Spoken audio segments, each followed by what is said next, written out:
ቂም የሚቋጥር ሰው የእግዚአብሔርን ፊት ከቶ ማየት አይችልም። የፈለገ በዓሉን ከአንድ ቀን ወደ 30 ቀን ብናራዝመው እንኳን ቂም በጣም ክፉ ነው። ነቅለን መጣል ያለብን እሱ ነው። ተንኮል ክፉ ነው። በቀል ክፉ ነው። እባብ ከነመርዙ ውሃ ቢጠጣ ተቀላቅሎ ይገለዋል ይባላል። ጸሎት እየጸለዩ ቂም መያዝ መልሶ ጸሎቱ መጥፊያ ይሆናል። ልንገራችሁ፣ እንዲያውም ቂም ይዞ ጸሎት የሚጸልይ ሰው ምንድን ነው የሚያደርገው? ቂም ይዞ ሳይታረቅ የሚጸልይ ሰው ጸሎቱ ቤተ ክርስቲያን ውስጥ ለቆመ ለአንድ ሰው ነው የሚሆነው።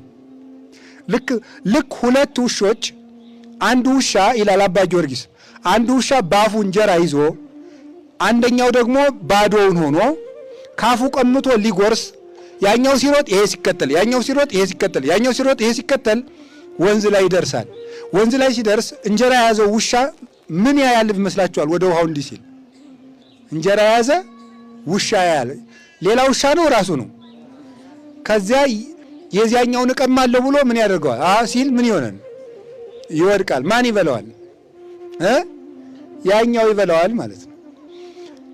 ቂም ይዞ ቤተ ክርስቲያን ውስጥ ጸሎት የሚጸልይ ሰው ጸሎቱ ለሌላኛው ውሻ ነው ማለት አንድ ምስኪን ቅን ሰው እዚያ ቁጭ ብሎ እንዲሆን የምለው ማላውቀው ጌታ ማረኝ ለሚለው ለዚያ ነው የሚሆን ማለት ነው።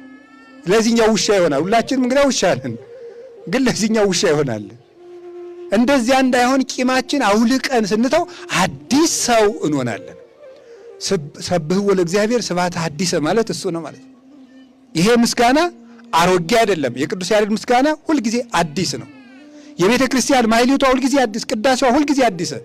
ለአሮጌ ሰውነት ግን አይሆንም።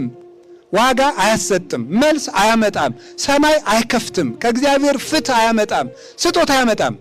እና የእግዚአብሔር ቤተሰቦች እንታረቅ።